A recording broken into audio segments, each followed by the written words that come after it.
6 जुलै 14वे Dalai llama Tenzing गॅस्तो यांचा जन्मदिवस। नमस्कार, मी आर्या आणि तुम्ही पाहत आहात कलाकार दिनविशेष powered by goprack.com। Dalai Lama हे तिबेटियन बौद्ध धर्माचे आध्यात्मिक प्रमुख आहेत। त्यांना तिबेटमधील सर्वात महत्त्वाचे आणि पूज्य व्यक्तिमत्व मानले जाते। दलाई लामा हे पद चौथ्या दलाई लामा सोनम गॅस्तो यांच्यापासून सुरू झाले।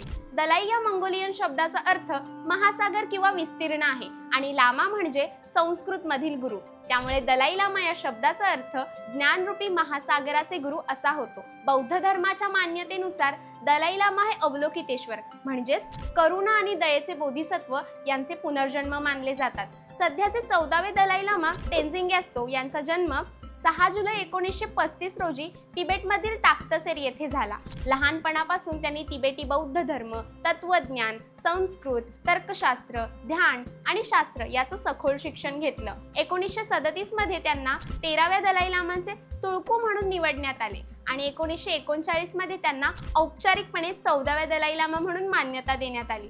चीनने तिबेटवर ताबा मिळवल्यानंतर 1959 मध्ये ते भारतात आश्रयाला आले। 29 एप्रिल 1959 रोजी दलाई लामांनी उत्तर भारतीय हिल स्टेशन मसुरी येथे निर्वासित स्वतंत्र तिबेटी सरकार स्थापन केले। त्यानंतर ते 1960 मध्ये धर्मशाळा येथे स्थलांतरित झाले। 2011 मध्ये ते केंद्रीय तिबेटी प्रशासन या लोकशाही सरकारासाठी मार्ग मोकळा करण्यासाठी राजकीय प्रमुख म्हणून निवृत्त झाले। दलाई लामा हे केवळ आध्यात्मिक नेते नसून जागतिक शांतता, अहिंसा आणि मानवी मूल्यांचे प्रतीक आहेत। दलाई लामा म्हणतात, माझा धर्म एकदम सोपा आहे, तो म्हणजे दयाळूपणा। त्यांनी जगभरात अहिंसा व शांततेचा प्रचार आणि प्रसार केला।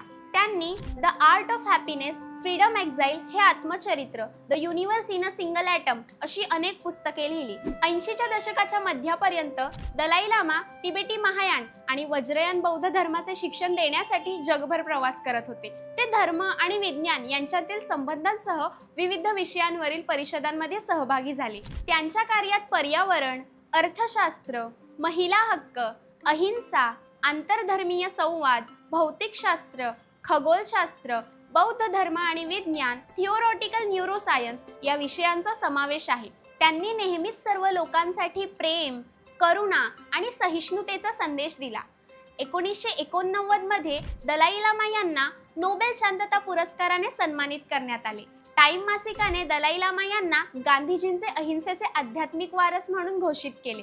नवी दिल्लीतील आशियाई बौद्ध परिषदेच्या 12व्या महासभेने जागतिक शांततेसाठी दलाई लामा यांचे योगदान, जगभरातील बौद्ध समुदायांना एकत्र आणण्यासाठी त्यांचे आजीवन प्रयत्न यांना एकमताने मान्यता दिली आणि त्यांना universal supreme leader of the Buddhist world ही पदवी बहाल केली। त्याचबरोबर 6 जुलै हा त्यांचा जन्मदिवस युनिव्हर्सल डे ऑफ कंपॅशन म्हणजेच सार्वत्रिक करुणा दिन म्हणून देखील घोषित केला।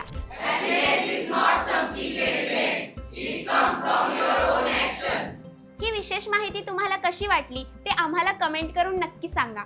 हा व्हिडिओ आवडला असेल तर लाईक करा, शेअर करा आणि आपल्या कलाकार YouTube चॅनलला सबस्क्राईब करा। इंस्टाग्राम, फेसबुक पेजला फॉलो करा आणि बघत रहा कलाकार दिनविशेष पावर्ड बाय goprack.com।